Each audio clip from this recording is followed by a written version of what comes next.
నమస్తే. నల్గొండ కాన్స్టిట్యున్సీకి చెందిన కాంగ్రెస్ పార్టీ కార్యకర్త ఒక ఆయన, నాకు బాగా తెలిసిన పగిళ్ళ శంకర్, కాంగ్రెస్ పార్టీ కార్యకర్త, కోమటిరెడ్డి వెంకరెడ్డి అనుసారుడు అని చెప్పుకునే కార్యకర్త. నాగార్జున సాగర్కి ఎడమ కాలువకు నీళ్ళు ఇడిసిర్రు, ఖమ్మంకు నీళ్ళు, నల్గొండ కన్నీళ్ళు అని పెట్టి నాకు పర్సనల్ వాట్సాప్లో పెట్టిండు. అరే నాయన, పర్సనల్ వాట్సాప్లో కాదు నాయన, పర్సనల్ వాట్సాప్లో పెడితే వాళ్ళకు తెలియదు. మీరు యూట్యూబ్లల్లో, వాట్సాప్ స్టేటస్లల్లో, యూట్యూబ్లల్లో, ఇన్స్టాగ్రామ్లల్లో మొత్తుకుంటే కనీసం ఓడన ఒకడు చూసి మన పార్టీ కార్యకర్తలే మొత్తుకుంటారు అని చెప్పి ఏదన్నా కొంచెం మన నల్లగొండకు అక్కడ పోయే నీళ్ళు సగం ఇక్కడ మలుపుతారు.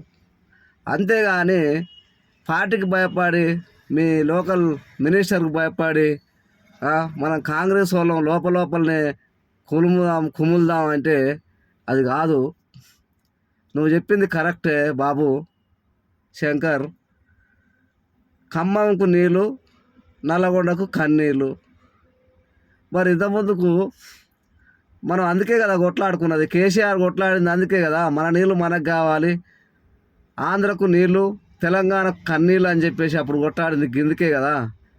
మళ్ళీ ఇవాళ ఖమ్మంకు నీళ్ళు, నల్లగొండకు కన్నీళ్ళు అని మళ్ళీ మనమే కొట్టుకోవాల్సి వస్తుంది. అందుకే సమగ్ర పరిపాలన జరగాలి.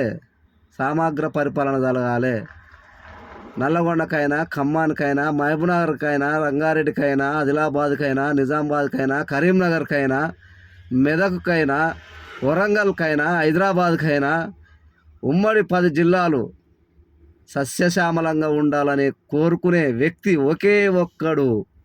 ఆయనే తెలంగాణ భగీరథుడు, తెలంగాణ మహాత్మా గాంధీ, తెలంగాణ కల్వకుంట్ల చంద్రశేఖరరావు. ఆయనకు తప్పితే తెలంగాణ మీద ప్రేమ, 10 జిల్లాల మీద ఒకే ప్రేమ ఉండే వ్యక్తి ఎవరో లేరని చెప్పేసి సందర్భంగా తెలియజేసుకుంటున్నా. జై తెలంగాణ, జై కేసీఆర్.